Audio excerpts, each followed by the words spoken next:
Welcome to news alerts. Andhra Pradesh assembly సమావేశాలు సోమవారం ఉదయం 10 గంటలకు ప్రారంభం కానున్నాయి. గవర్నర్ ఎస్ అబ్దుల్ నజీర్ ఉభయ సభలను ఉద్దేశించి ప్రసంగిస్తారు. ఆ తర్వాత స్పీకర్ చింతకాయల అయ్యన్న పాత్రుడు అధ్యక్షతన శాసనసభ వ్యవహారాల కమిటీ సమావేశం కానుంది. అసెంబ్లీలో చర్చించాల్సిన అంశాలు, సమావేశాలు ఎన్ని రోజులు కొనసాగించాలనే అంశాలపై ఈ సమావేశంలో నిర్ణయించనున్నారు. మంగళవారం గవర్నర్ ప్రసంగంపై ధన్యవాదం తెలిపే తీర్మానంపై ఉభయ సభల్లో చర్చ జరగనుంది. కాగా అసెంబ్లీ సమావేశాల్లో 3 శ్వేతపత్రాలను సభ ముందు ఉంచాలని ప్రభుత్వం ఇప్పటికే నిర్ణయించడంతో సమావేశాలపై ఆసక్తి నెలకొంది. శాంతి భద్రతలు, పరిశ్రమలు, రాష్ట్ర ఆర్థిక పరిస్థితిపై శ్వేతపత్రాలను అందించనుంది. మరోవైపు గవర్నర్ ప్రసంగం సమయంలో నిరసన తెలపాలని వైసీపీ నిర్ణయించింది. ఇక ఢిల్లీలో బుధవారం నిరసన తెలపాలని నిర్ణయించిన నేపథ్యంలో మంగళవారం నాటికల్లా ఎమ్మెల్యేలు, ఎమ్మెల్సీలు, ఎంపీలందరూ ఢిల్లీకి జగన్ ఆదేశాలు ఇచ్చారు. దీంతో మంగళవారం నుంచి వైసీపీ ఎమ్మెల్యేలు అసెంబ్లీ సమావేశాల్లో పాల్గొనే అవకాశం కనిపించడం లేదు.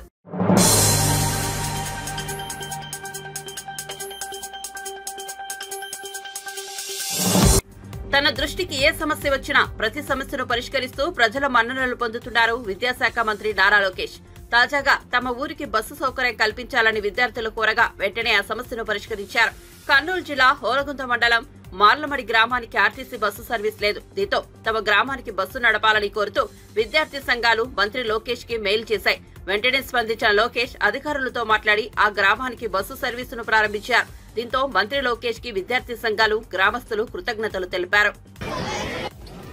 నేను RTC depot manager, Adoni depot. నా పేరు మొహమ్మద్ రఫీక్ అండి.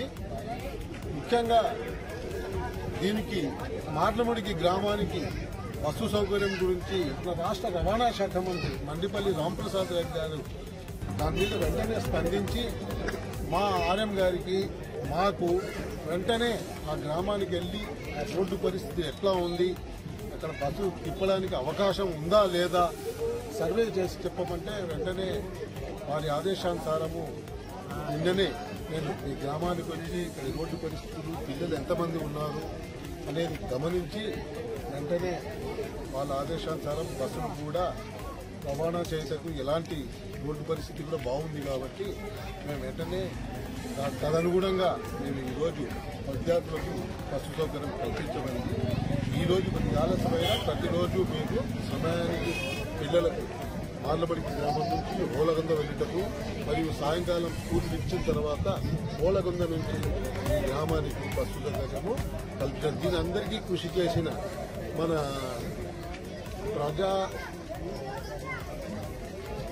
సమస్యల పరిష్కార వేదికలో దీన్ని లేవనెత్తిన రంగప్ప గారికి, అందరికీ కూడా మీడియా మిత్రులకు, ఇక్కడ విద్యార్థుల సౌకర్యార్థం కృషి చేస్తున్న అందరికీ ధన్యవాదాలండి. అందరూ ఈ బస్సు సౌకర్యాన్ని సద్వినియోగం చేసుకోండి. బస్సు పాసు సౌకర్యం ఉంది, దాన్ని కూడా మీరు అందరూ సద్వినియోగం చేసుకొని మీ గ్రామానికి ఎల్లప్పుడూ బస్సు వచ్చేటట్టుగా మీరందరూ కృషి చేయాలని కోరుతున్నాను. థ్యాంక్ యూ, ధన్యవాదాలు.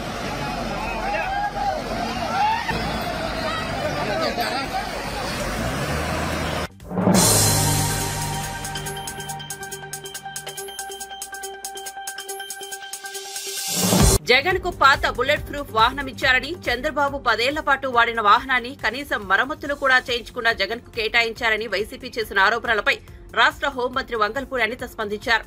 బాబు, పులివెందుల ఎమ్మెల్యే, నువ్వు ఇంతకు ముందు ఓసారి ఏం చేశావో గుర్తుకు తెచ్చుకోవయ్యా అంటూ ధ్వజమెత్తారు. గతంలో చంద్రబాబుకు ఏ బుల్లెట్ ప్రూఫ్ కారు ఇచ్చారో ఇప్పుడు అదే కారును జగన్ కి ఇచ్చామని అనిత స్పష్టం చేశారు. చంద్రబాబుకు పాత వాహనం ఇచ్చింది నువ్వు, ఇప్పుడు అదే వాహనాన్ని నీకిస్తే ఎందుకు రాద్ధాంతం చేస్తున్నావంటూ మండిపడ్డారు.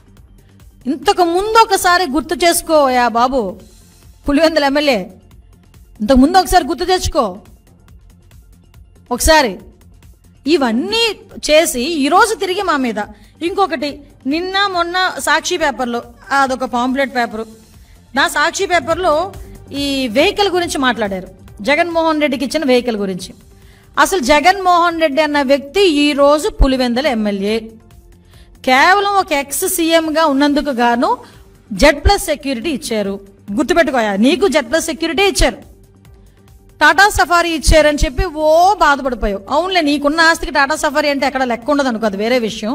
కానీ 2019లో నువ్వు సీఎంగా ఎక్కిన తర్వాత అప్పుడు ఎక్స్ సీఎం అయిన చంద్రబాబు నాయుడు గారికి, అప్పటికి 14 సంవత్సరాల ముఖ్యమంత్రి అయిన వ్యక్తి, అటువంటి వ్యక్తికి నువ్వు ఇచ్చింది టాటా సఫారీయే. ఈరోజు మీకు ఇచ్చింది నేను టాటా సఫారీయే. ఆ టాటా ఎలాగోలాగా గవర్నమెంట్ మీద బురద చల్లాలనే ఉద్దేశంతో ఈరోజు ఇది చేసే ప్రయత్నం ఇది. అంటే వెహికల్ కూడా సరిగా ఇవ్వలేదని ప్రజల్లో ఒక క్రియేట్ చేయడానికి నువ్వు చేసిన ఒక డ్రామా ఇది. ఆ రోజు చంద్రబాబు నాయుడు గారికి ఇంకో విషయం చెప్పనా, ఆ రోజు చంద్రబాబు నాయుడు గారికి నువ్వు ఇచ్చింది టాటా సఫారీ. ఈ రోజు కూడా ఒక సీఎంగా ఉన్న వ్యక్తి హైదరాబాద్ వెళ్ళినా ఢిల్లీ వెళ్ళినా టాటా సఫారీ ఎక్కుతారు, బుల్లెట్ ప్రూఫ్ కారు. ఒక ఎక్స్-సీఎంగా నీకు ఒక bullet proof car Tata safari ఇచ్చారు. నీకు ఎక్కడ తక్కువ చేశారు? నీకు నచ్చలేదు. ఎందుకు నచ్చలేదు? బయట ఉన్న ప్రజల్ని కనిపించట్లేదు, నీ ఎక్స్ప్రెషన్స్ కనిపించట్లేదు, నీలో నా మహా నటుడు కనిపించట్లేదు. నువ్వు బాధపడిపోయి నువ్వు వేరే కారు ఎక్కావు. నువ్వు వేరే కారు ఎక్కినా కూడా బీపీ కార్ వెనకాతలు వచ్చింది, నీ వెనకాతలు తిరిగింది. అది ఎక్కడ కూడా ప్రోటోకాల్ కూడా వైలేట్ చేయలేదు, నీకెక్కడ కూడా సెక్యూరిటీ తగ్గించలేదు, నిన్నెక్కడ కూడా ఇబ్బంది పెట్టలేదు, నీ ఇంటి మీదకి ఎవడు దాడికి రాలేదు, నువ్వు ఎక్కడికైనా వెళ్తానంటే పోలీసులతో తాడులు కట్టలేదు. సో ఎక్కడ ఆటవిక పరిపాలన జరిగిందో ఒక్కసారి నువ్వు నేను చర్చించుకోవాలి. ఈ రోజు ఈ సిచ్యువేషన్స్ అన్నిటి గురించి కూడా నువ్వు వెళ్తున్నావు. సెక్యూరిటీ విషయంలో గురించి చూద్దాం. అసలు యాక్చువల్గా సెక్యూరిటీ రివ్యూ కమిటీ అని చెప్పి SRC అని ఒకటి ఉంటుంది. అందులోనే IBGID 2 ఉంటాయి. వాళ్ళు ఫిక్స్ చేస్తారు ఎంత ఎవరికి ఎలాంటి సెక్యూరిటీ కావాలి, ఎవరికి ఎలాంటి సెక్యూరిటీ ఇవ్వాలి అనేది వాళ్ళు ఫిక్స్ చేస్తారు.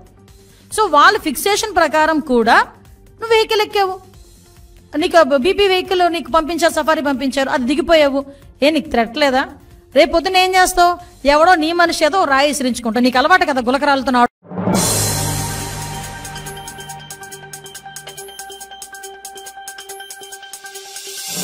కూటమి ప్రభుత్వ పాలనలో రాష్ట్రంలో లా అండ్ ఆర్డర్ ఉందా అని ప్రశ్నించారు మాజీ మంత్రి అంబటి రాంబాబు. ఇదే సమయంలో వినుకొండలో జరిగిన బాలిక హత్యపై టీడీపీ తప్పుడు ప్రచారం చేస్తోందన్నారు. ముచ్చుమర్రి ఘటనపై హోంమంత్రి వంగలపూడి అనిత సమాధానం చెప్పాలని డిమాండ్ చేశారు. కాగా మాజీ మంత్రి అంబటి రాంబాబు ఆదివారం మీడియాతో మాట్లాడుతూ పోలీసులు ఇప్పటి వరకు ముచ్చుమర్రి బాలిక కేసును ఛేదించలేదు, రాష్ట్రంలో శాంతి భద్రతలు లోపించాయి. ముచ్చుమర్రి ఘటనపై హోంమంత్రి అనిత సమాధానం చెప్పాలని నిలదీశారు. రాష్ట్రంలో శాంతి భద్రతలపై శ్వేతపత్రం విడుదల, చంద్రబాబు ఎందుకు వాయిదా వేశారు, రషీద్ కుటుంబాన్ని టీడీపీ నేతలు ఎందుకు పరామర్శించలేదు, స్థానిక టీడీపీ ఎమ్మెల్యే ఎందుకు పరామర్శకు వెళ్లలేదని ప్రశ్నించారు. ముచ్చుమర్రి మీ అందరికీ తెలుసు, కథనం నడుస్తూ ఉన్నది. ముచ్చుమర్రి ప్రాంతంలో ఒక బాలిక ఈ నెల 7వ తారీఖున 10 గంటలకు ఆడుకునేందుకు ఇంటి బయటకు వస్తే ఆమెని ఆ బాలికని రేప్ చేసి తరువాత మర్డర్ చేసి తునాతునకలు చేసి కృష్ణలో పడేశాడనేటువంటి కథను వినిపిస్తా ఉన్నది. పోలీసు వారు దానిలో ఏం చేశారు? ఇంతవరకు శవాన్ని కానీ ఆ ఆచూకీ కానీ కనిపెట్టగలిగారా? ఎందుకు కనిపెట్టలేకపోయారని అడుగుతా ఉన్నా ఈ పోలీస్ వ్యవస్థని. హోంమంత్రి గారిని అడుగుతా ఉన్నా, ముఖ్యమంత్రి గారిని అడుగుతా ఉన్నా. ఇదంతా పోయి నిన్న చాలా చిత్రమైన విషయం ఏంటంటే, ఒక కుర్రవాడిని దురదృష్టవశాత్తు మరి అతను తీసుకొచ్చారు. ఇప్పుడు అనుమానితుడని వాడు ఎరగొట్టారు, పోలీస్ స్టేషన్లో చనిపోయాడు, అతని మీద గాయాలు ఉన్నాయి. ఇది నేను చెప్తున్నటువంటి అంశం కాదు, ఇది పోలీసుల విచారణలో వ్యక్తి మృతి. ఇది ఈనాడులో వచ్చింది, వారి పత్రికలో. పోలీస్ విచారణలో వ్యక్తి మృతి. పోలీసు విచారిస్తుండగా ఆ వ్యక్తిని కొడితే ఆ వ్యక్తి మరణించినటువంటి సందర్భం. Lockup death. దళితుడు అతను, పైగా లాకప్ డెత్ చేస్తే దాన్ని మసిపూసి మారేడికాయ చేసేసి అంతటితో క్లోజ్ చేసేసి దహనం చేసేసే కార్యక్రమం చేస్తున్నారు. ఇది ప్రభుత్వ హత్య. దీని మీద న్యాయ విచారణ జరపవలసినటువంటి బాధ్యత ఉన్నది. నిజంగానే ఈ ప్రభుత్వానికి చిత్తశుద్ధి ఉంటే అనుమానితుడిని తీసుకొచ్చి ఇష్టం వచ్చినట్టుగా కొట్టి అతన్ని మరణానికి కారణమైనటువంటి పోలీసు వ్యవస్థ మీద తక్షణమే యాక్షన్ తీసుకోవాలి, విచారణ జరపాలి.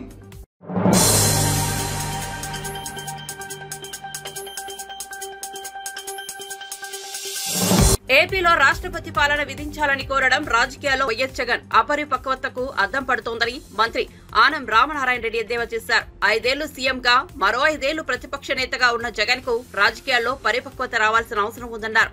4-5 వారాలు కూడా నిండని ప్రభుత్వంపై విమర్శలు చేయడం సరికాదన్నారు. కేవలం అధికారం కోసం మాత్రమే జగన్ ఆరోపణలు చేస్తున్నారని మండిపడ్డారు. గత ప్రభుత్వంలో జరిగిన దేవాలయ భూముల దోపిడీ ఆక్రమాలపై ఇప్పటికే విచారణ చేపట్టామని, ఆలయానికి చెందిన భూముల్ని తిరిగి ఆ దేవాలయాలకు అప్పగించడం ప్రభుత్వం బాధ్యత అని మంత్రి స్పష్టం చేశారు. జగన్మోహన్ రెడ్డికి ఇంకా రాజకీయ పరిపక్వత రాలేదని చెప్పాల్సిన అవసరం ఉంది. సరిగ్గా 3 వారాలు 4 వారాలు కాలేదు ఈ ప్రభుత్వం వచ్చి. ఈ ప్రభుత్వం రద్దు చేయాలా, ప్రభుత్వాన్ని రద్దు చేసి రాష్ట్రపతి పాలన పెట్టండి అని ఒక మాజీ ముఖ్యమంత్రిగా ప్రతిపక్ష నాయకుడిగా పనిచేసినటువంటి వ్యక్తి చెప్పాల్సినటువంటి మాట కాదు. కనీసం 2-3 సంవత్సరాలు జరిగింది, వీళ్ళ పరిపాలన బాగలేదంటే సరే, కానీ ఏమీ లేకుండా నెల అయింది, 30 రోజులు 40 రోజులు అవుతూ ఉంటే ఈరోజే ఆయన గవర్నమెంట్ అంటే ఒక రకంగా చెప్పాలంటే ఇప్పుడు ఈ ప్రభుత్వం సెక్రటరేట్ తాళాలు తీసి అధికారులు పోయి వాళ్ళ కుర్చీలు టేబుళ్ళు తుడుచుకొని కూర్చోవడానికి ఇంకా టైం పడతా ఉంది. ఇప్పుడే పరిపాలన బాగలేదని జగన్మోహన్ రెడ్డి అన్నాడంటే అతని ఎంత రాజకీయ పరిపక్వత ఉందో అర్థమవుతాం. అందుకనే రాష్ట్రపతి పాలనే ఏ బేసిస్ల మీద పెట్టాలి? రాజ్యాంగంలో రాష్ట్రపతి పాలన పెట్టేదానికి కొన్ని నిబంధనలు ఉన్నాయి. ఆ నిబంధనల్లో కనీసం ఒక్కటి కూడా కాలేదు కదా. నువ్వు ఎట్లా అడుగుతావు? నీకు అంత అధికారం మీద వ్యామోహం ఏంటి? అధికారమే రాజకీయం అనుకుంటున్నారా? అంటే ఇంకా ఏది రాజకీయం కాదు, ప్రభుత్వం కాదంటే కేవలం అధికారం. ఇదేమన్నా గుత్తాధిపత్యమా నీకేమన్నా ఇదేదో చక్రవర్తులు రాజులు పరిపాలనలో వంశపారంపర్యంగా ఇచ్చిపోయేది కాదు కదా. ప్రజాస్వామ్య వ్యవస్థలో ప్రజలే ఎన్నుకున్నటువంటి వాడే రాజు. 5 సంవత్సరాల కాలపరిమితి ఆ ప్రభుత్వానికి ఉంటుంది. నువ్వు ఏది మొదలు కాకముందే ఇవాళ ఈ ప్రభుత్వాన్ని తీసేయండి, రాష్ట్రపతి పాలన పెట్టండి, మళ్ళీ నాకేయండి పెత్తనం, ఏంటో ఈ కోరికలు? ఇప్పటికే దృష్టి సారించాం, చాలా ఎంక్వైరీలు నడుస్తున్నాయి. కాబట్టి దేవాలయాలకు సంబంధించినటువంటి భూములు ఎవరు అన్యాక్రాంతం చేసినా, ఎక్కడ అవి అన్యాక్రాంతం అయినా దోపిడీ అయినా వాటిని నిర్ద్వందంగా ప్రభుత్వం ఆదేశాలు ఇచ్చి వెనక్కి తీసుకోవడం, తిరిగి ఆలయాలకు అప్పచెప్పడం జరుగుతుంది. ఆలయాలకు భూములు ఇచ్చింది దాతలు. వాళ్ళు ఒక మంచి ఉద్దేశంతో, ఒక మంచి ఆలోచనతో చేశారు. ఇవాళ అవన్నీ పక్కన పెట్టి మేము ఆ భూములన్నీ కాజేస్తాం, ఆ భూములను దోచుకుంటాం, మా స్వప్రయోజనాలకే ఆలయాల భూములు, దేవుని యొక్క ఆలయాల భూముల కైంకర్యం ఇవన్నీ మేం చేస్తామంటే ఈ ప్రభుత్వం ఒప్పుకోదు. కాబట్టి మరొకరు చేసిన దాన్ని మేము అనుమతించం. ఖచ్చితంగా వాటన్నిటినీ రద్దు చేస్తాం. అవసరమైతే న్యాయస్థానాల పరిధికి తీసుకొనైనా వాటిని అన్నిటినీ కూడా స్వాధీనం చేసుకుంటాం. ఇరు రాష్ట్రాల పరిధిలో కొన్ని సమస్యలు ఉన్నాయి. ఆ సమస్యలను పరిష్కరించమని గడిచిన 5 సంవత్సరాల కాలంలో ఆనాడు ఉన్నటువంటి ప్రభుత్వం కానీ ముఖ్యమంత్రి కానీ కనీసం ప్రయత్నం చేసిన దాఖలాలు లేవు. స్వార్థ ప్రయోజనాలకి స్వప్రయోజనాలకి ఏయో కాంట్రాక్టులకి బిల్లులకి వాటి కోసం పోయి తాపత్రయపడ్డారే తప్ప ఇరు రాష్ట్ర ప్రజల యొక్క ప్రయోజనాలకి ఈ విభజన హామీలను నెరవేర్చుకుందామని ఆయన ఎప్పుడు ప్రయత్నం చేయలేదు. ఇవాళ మా ముఖ్యమంత్రి గారు ప్రయత్నం చేశారు. ఇప్పటికే తెలంగాణ ముఖ్యమంత్రితో మాట్లాడారు. మేము ఈ విభజన హామీల్లో ఏ ఒక్కటి కూడా వదులుకోవడానికి సిద్ధంగా లేం. తప్పకుండా ఈ రాష్ట్ర ప్రజల ప్రయోజనాలకి అన్ని విధాల చర్యలు తీసుకుంటాం.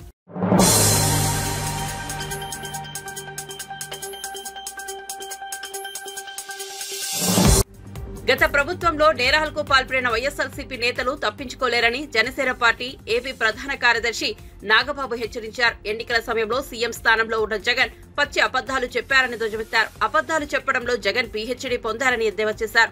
వైఎస్ఆర్సీపీ అధికారంలోకి వచ్చిన కొత్తలో తాము ఆ ప్రభుత్వం చేసే అప్రజాస్వామిక కార్యక్రమాలపై స్పందించేందుకు 6 నెలలు అవకాశం ఇచ్చామన్నారు. ఇప్పుడు తాము అధికారంలోకి వచ్చిన నెల రోజుల్లోనే వైఎస్ఆర్సీపీ నేతలు రెచ్చిపోతున్నారని విమర్శలు గుప్పించారు. వివిధ ప్రమాదాల్లో మృతి చెందిన జనసేన పార్టీ కార్యకర్తలు కుటుంబాలకు నాగబాబు బీమా చెక్కులను అందజేశారు. 30-40 డేస్ అవుతుంది ప్రభుత్వం ఏర్పడి. అర్జెంటుగా ఏమి చెప్పినా ఇలాంటి పనికి మాలినటువంటి కామెంట్లు చేసే వైసీపీ వాళ్ళని చూస్తే నాకు చాలా చిరాగ్గా ఉంటుంది. మనం 6 నెలలు టైం ఇచ్చాం వైసీపీ ప్రభుత్వం వచ్చినప్పుడు. వాళ్ళు కనీసం 1 మంత్ కూడా టైం ఇవ్వకుండా కాట్ల కుక్కల్లాగా మీద పడుతున్నారు కూటమి ప్రభుత్వం మీద. పర్వాలేదు, మీరు పడండి. మిమ్మల్ని మీ పరిస్థితిని బట్టి మీకు యాంటీ రాబీస్ ఇంజెక్షన్ ఇవ్వటమో లేకపోతే మీరు చేసిన తన్ని మీ నేరాలకి తగిన బుద్ధి చెప్పి లోపల వేయటమో జరుగుతుంది. దాంట్లో డౌట్ లేదు. ఏ ఒక్క వైసీపీలో ఉన్నటువంటి వ్యక్తి, క్రైమ్ చేసిన ఏ వ్యక్తి కూడా తప్పించుకోలేడు. రాబోయే 5 ఏళ్లలో మీరు చేసుకున్న కర్మకి మీరు అనుభవించాల్సిందే శిక్ష. ఎవరి మీద వ్యక్తిగతంగా మేము ఎటువంటి నేరారోపణలు చేయం, మేము ఏ వ్యక్తిని టార్గెట్ చేయం. కానీ మీరు చేసిన ప్రతి పనికి మీరు సమాధానం చెప్పుకోవాల్సినటువంటి రోజు నాకు తెలిసి 1 or 2 yearsలో వస్తుంది. అదే దట్ డిపెండ్స్ అపాన్ వాళ్ళ గ్రావిటీ, వాళ్ళు చేసిన నేరాలు ఎట్లా ఉంటాయి వాటిని బట్టి. అంటే నేను ఎందుకు చెప్తానంటే ప్రజలకు ఎటువంటి ఉపయోగపడకపోగా వాళ్ళ జోబులో నుంచి ఈ వైసీపీ నేతలు కానీ జగన్మోహన్ రెడ్డి లాంటి వాళ్ళు కానీ వాళ్ళ జోబులో నుంచి 10 రూపాయలు ఇవ్వటం నేను ఇంతవరకు ఎక్కడా చూడలేదు. సాక్షాత్తు సీఎం స్థానంలో ఉన్నటువంటి జగన్మోహన్ రెడ్డి చెప్పినంత అబద్ధాలు, అంటే ఒక అబద్ధం చెప్పితే అతికినట్టుండాలి, అంత గొప్పగా చెప్పగలడు ఆయన. అబద్ధాలు చెప్పటంలో ఆయన డాక్టరేట్ పొందాడు. పచ్చి అబద్ధాలు. రైతులు దారుణంగా ఆత్మహత్యలు చేసుకుని, కౌలు రైతులు చనిపోతే మేము ప్రత్యక్షంగా తిరిగాం. ఆ కుటుంబాలు ఎంత దారుణమైన పరిస్థితుల్లో మేము చూసాం. ఒక్క రైతు కూడా సూసైడ్ చేసి చచ్చిపోలేదని పవిత్రమైన అసెంబ్లీ సాక్షిగా మాట్లాడినటువంటి దుర్మార్గమైనటువంటి సీఎం జగన్మోహన్ రెడ్డి గారు.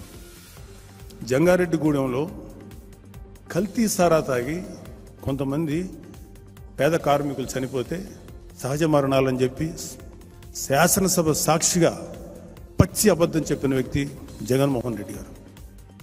ఇప్పుడు ఎక్కడో లోకల్ తగాదాలు, వినుకొండలో ఎక్కడో చిన్న తగాదాలు ఉంటే దాన్ని తీసుకొని దేశం నాశనం అయిపోతుంది, రాష్ట్రం నాశనం అయిపోతుంది, రాష్ట్రపతి పాలన పెట్టాలి అని అవాకులు చవాకులు పేలుతున్న జగన్మోహన్ రెడ్డి గారికి దయచేసి తప్పులేదండి, మీరు తప్పులు చేశారు, ధైర్యంగా ఉండండి, ఇక నుంచైనా మంచి దారిలో నడవండి. రాబోయే 10 ఏళ్ల తర్వాత 15 ఏళ్ల తర్వాత మళ్ళీ మీకు ఒక అవకాశం రావచ్చు. అట్లీస్ట్ మంచి అనిపించుకోండి. ఇంకా నీచమైనటువంటిగా దిగజారిపోయండి. జనాలు ఇంతకంటే సినిమాలో డైలాగ్ ఇంతకంటే దిగజారు అనుకున్న ప్రతిసారి ఇంకా దిగజారిపోతున్నాను, నా ఎక్స్పెక్టేషన్ చంపేస్తున్నాను అంటారు. అలా దిగజారిపోతూనే ఉంది వైసీపీ. మీరు కానీ మీ కార్యకర్తలు కానీ ఆలోచించుకోండి. మేము మాత్రం జనసేన ఇవాళ అధికారంలో ఉంది. అధికారంలో ఉన్నప్పుడు ఒక మాట, లేనప్పుడు ఒక మాట చెప్పే వ్యక్తి కాదు మన నాయకుడు. ఎప్పుడు కూడా ప్రజలకు అండగా, ప్రజలకి సపోర్ట్గా ఉంటారు, మీ అందరికీ వెన్నుదన్నుగా ఉంటారు.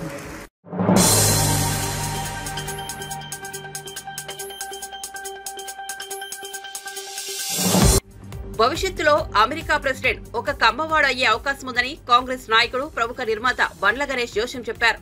తాజాగా మాదాపూర్లో నిర్వహించిన కమ్మ గ్లోబల్ ఫెడరేషన్ లో ఆయన ప్రసంగించారు. దేశ విదేశాల్లోని అన్ని ప్రాంతాలకు కమ్మవాళ్లు విస్తరించారని ఆయన చెప్పుకొచ్చారు.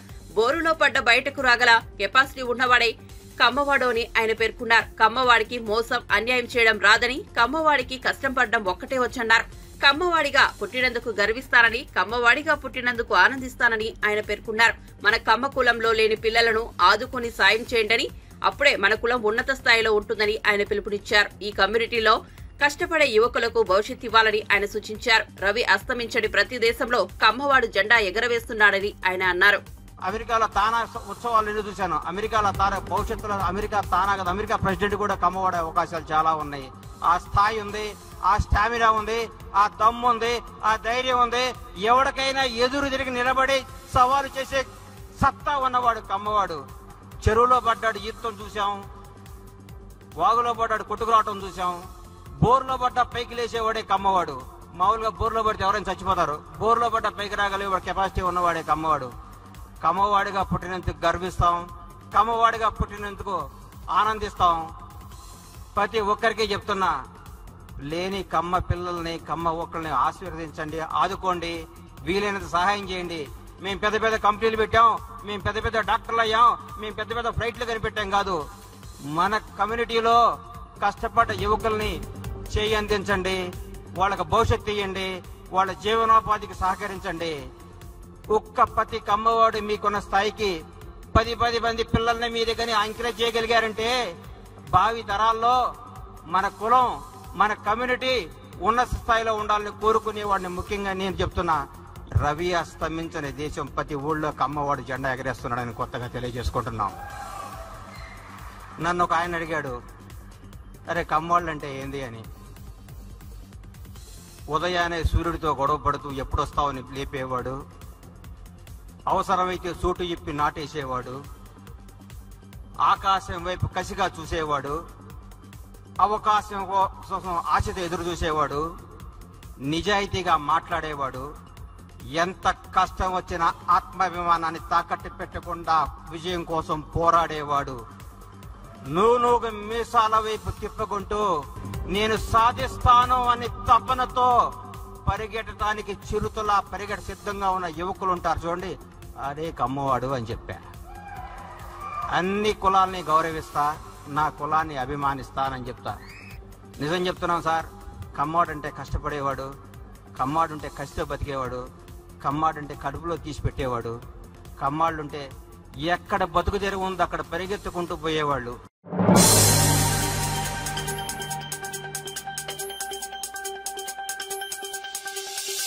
తెలంగాణలో బోనాల ఏర్పాట్లపై జోగిని శ్యామల హర్షం వ్యక్తం చేశారు. 32 సంవత్సరాలలో కనీ విని ఎరుగనంత సంతోషాన్ని ఈసారి అనుభవించారని ఆమె చెప్పారు. తెలంగాణ తెలుగు ప్రజలందరికీ బోనాల పండుగ శుభాకాంక్షలు. శ్రీ ఉజ్జయిని మహంకాళి అమ్మవారి వైభవోపేతమైన ముఖ్య ఘట్టమైన బోనాల పండుగ ఈరోజు జరిగింది. చాలా చాలా చాలా చాలా సంతోషంగా ఉంది. ఈ సంవత్సరం అన్ని సంవత్సరాలకెల్లా 32 ఏళ్లలో కనీ విని ఎరుగనంత ఆనందాన్ని నేను నిజంగా చాలా సంబరాశ్చర్యానికి లోనవుతున్నాను. ఎందుకంటే మా శివశక్తులకి, మా జోగినీలకి మొట్టమొదటిసారి ఇంత వైభవోపేతంగా లాంఛనప్రాయంగా పసుపు కుంకుమలతో సహా ఆడపడుచులాగా గౌరవం దక్కింది. ఈ గౌరవానికి ప్రతి ఒక్కరు సహకరించిన మీడియా ప్రతినిధులందరికీ ధన్యవాదాలు. ముఖ్యంగా ఈరోజు నేను ధన్యవాదాలు తెలియజేసుకున్నది ఏంటంటే మా రాజు సీఎం గారు రేవంత్ రెడ్డి గారికి ప్రత్యేకమైన కృతజ్ఞతలు. ఎందుకంటున్నాను అంటే రాజు బాగుంటే రాజ్యం బాగుంటుంది. మా శివశక్తులు ఇబ్బంది పడుతున్నారని ఎంబటే అధికార ఇన్ఛార్జ్ మినిస్టర్ గారు పొన్నం ప్రభాకర్ గారిని, అలాగే కన్సర్న్ మినిస్టర్ దేవాదాయ మినిస్టర్ కొండా సురేఖ గారిని ఇమ్మీడియట్గా మన ఆడపడుచులు జోగినీలు, మన ఆడపడుచులు శివశక్తులు వాళ్ళకేం కావాలో చూడండి అని వాళ్ళని క్లుప్తంగా పిలిపించి అడిగారంట. ఆ విషయం నాకు తెలిసింది. అందుకే చాలా ఆనందంగా ఉంది. అందుకే మన రాజు అంటున్నాను, ఎందుకంటే మనం ఈ తెలంగాణ గడ్డలో ఉన్నాం కాబట్టి.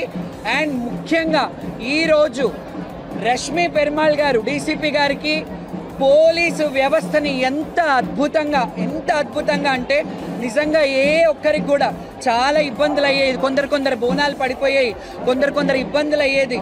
ప్రతిదీ క్షుణ్ణంగా ఆవిడ ఎంత ఒక 15 రోజుల ముందు నుంచే అన్ని వీడియోలు చూసుకుంటూ ఎలా జరుగుతుంది ఏంటి అని చెప్పేసి మానిటరింగ్ చేసుకుంటూ అడిషనల్ సిపి గారు విక్రమ్ గారు అండ్ డీసీపీ గారు రష్మి పెరుమాళ్ గారికి ప్రత్యేక కృతజ్ఞతలు.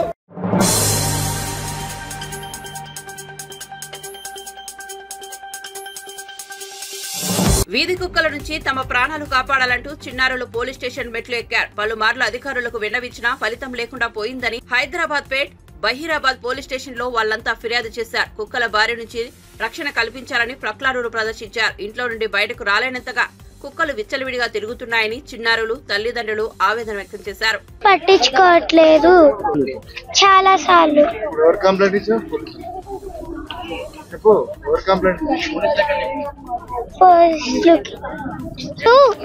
దాదాపు కలిసింది. అప్పుడు నేను హాస్పిటల్ వెళ్ళా. ఇంజెక్షన్ వేసింది. మా మమ్మీని కూడా కలిసింది.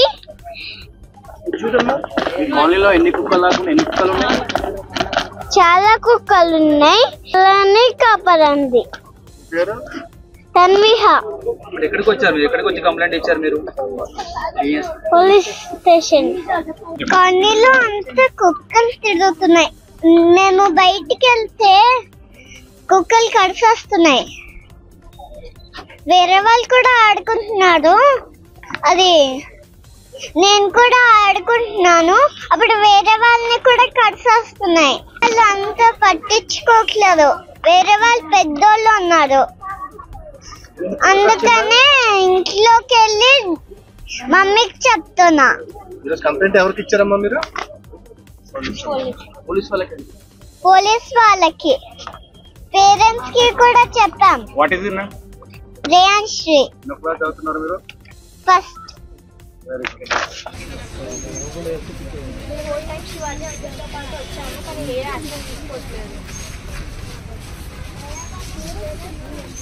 ఏం జరిగిందమ్మా?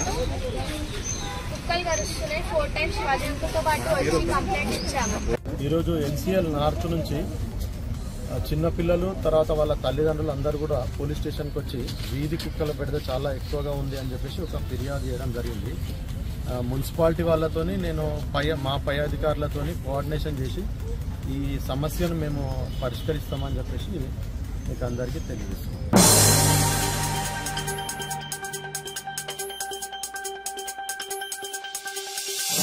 టూరింగ్ టాకీస్లు, ఏసీ థియేటర్లు, మల్టీప్లెక్స్లు ఇలా సినిమా హాళ్లలో వివిధ రకాలను మనం చూసాం. సాంకేతిక పెరగడం, సినిమా రంగాల్లో వస్తున్న మార్పులు థియేటర్ల నిర్మాణం, డిజైన్లను కొత్త పుంతలు తొక్కిస్తోంది. బాపట్లలో కొత్తగా ఏర్పాటు చేసిన ఎయిర్ బెలూన్ థియేటర్ అందుకు తాజా నిదర్శనం. పిక్చర్ ట్రైన్ సంస్థ సహకారంతో బాపట్లలో శ్రీహర్ష థియేటర్ ను కొందరు వినూత్నంగా నిర్మించారు. అవసరాన్ని బట్టి ఎక్కడికైనా తరలించే వీలుండడం దీని ప్రత్యేకత. గాల్లో నింపిన బెలూన్లో కూర్చొని సినిమా చూడడం ప్రేక్షకులకు ఓ కొత్త అనుభూతిని కలిగిస్తోంది ఎయిర్ బెలూన్.